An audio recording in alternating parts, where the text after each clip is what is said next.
Rajkot Mavdi police headquarters સામે આવેલ Saket heights ખાતે હોળી રસિયા મનોરથનું ભવ્ય આયોજન કરવામાં આવ્યું હતું। આ કાર્યક્રમમાં રાસ, વધઈ અને કીર્તન સાથે મહાપ્રસાદમાં અનેરા ઉત્સાહ સાથે ભક્તજનો જોડાયા હતા। કાર્યક્રમના પ્રારંભે પૂજાઈ અભિષેક, લાલજી મહારાજનું કુમકુમ તિલક કરી સ્વાગત બાદ ફૂલોના વરસાદ જેવા અલૌકિક વાતાવરણમાં કીર્તનનો લાભ ભક્તજનોએ લીધો હતો। આ મનોરથમાં નાના બાળકોએ વિવિધ વસ્ત્ર પરિધાન કરીને ઉત્સાહ સાથે ભાગ લઈને વાતાવરણને પવિત્ર બનાવ્યું હતું। અભિષેક લાલજી મહારાજે સુંદર હોળી રસિયાના ગીતો ગાઈ ભક્તજનોનો ઉત્સાહ વધાર્યો હતો। પુષ્ટિ ભક્તિ માર્ગની અંદર વૈષ્ણવ સંપ્રદાયની અંદર ખાસ કરીને વ્રજ એટલે કે ઉત્તર પ્રદેશમાં ભગવાનની બાલ લીલાના જે લીલાસ્થલીઓ છે એ લીલાસ્થલીઓમાં જેમ કે બરસાનામાં હોળી ખેલની ખૂબ જ પ્રખ્યાત છે લીલા। તો એ જ ભાવને આ હોળીના વસંતના એટલે કે વસંત પંચમીથી લઈને દોલોત્સવ સુધીના 40 દિવસ પુષ્ટિ સંપ્રદાયની અંદર ખેલના દિવસો કહેવામાં આવે છે। એ ખેલના દિવસોમાં વિશેષ મહાત્મ્ય આ હોળી ખેલને રશિયાનું હોય છે, ફૂલફાગનું હોય છે।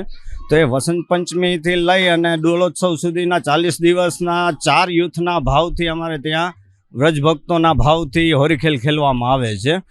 એમાં સ્વામીજીના યુથના ભાવથી, ચંદ્રાવલીજીના યુથના ભાવથી, અગ્નિકુમારિકાજીના યુથના ભાવથી અને શ્રી યમુનાજીના યુથના ભાવથી આ 4 યુથના ભાવથી 10 દિવસ એટલે 40 દિવસ હોળી ખેલનું ખેલવામાં આવે છે। અને એ જ આનંદ આ વૈષ્ણવ સમાજ આખો હોળી ખેલના માધ્યમથી, રશિયાના માધ્યમથી, ફૂલફાગના માધ્યમથી એ જ વ્રજની અનુભૂતિ અહીંયા કરે છે। એ જ વિશેષ મહાત્મ્ય છે એનું। પુષ્ટિ સંસ્કારનું સિંચન થાય અને આવનારી પેઢીમાં આ સંસ્કાર જાગૃત રહે એના માટેની એક કોશિશ છે કે આપણી પ્રાચીન મૂળભૂત સંસ્કૃતિ એ આપણા બાળકોની અંદર જળવાઈ રહે। આજે તમે જોવો છો કે મૂળભૂત પ્રાચીન સંસ્કૃતિ આપણી વિલુપ્ત થતી જાય છે। એનું મોટામાં મોટું કારણ છે કે પશ્ચિમી જગતની સંસ્કૃતિથી આપણે એટલા બધા પ્રભાવિત થઈ ગયા છીએ કે આપણી મૂળભૂત સંસ્કૃતિ આપણે ભૂલતા જઈએ છીએ। એટલે એ મૂળભૂત સંસ્કૃતિનું જતન થાય, સંરક્ષણ થાય એના માટેનો એક પ્રયાસ અમે કરીએ છીએ, એ કોશિશ કરીએ છીએ કે આ વ્રજની લીલા છે તો એ લીલાનું અવગાહન જો અહીંયા કરવામાં આવશે તો આપણી આવનારી પેઢીમાં નાના બાળકોની અંદર પણ એ સંસ્કારનું સિંચન થશે।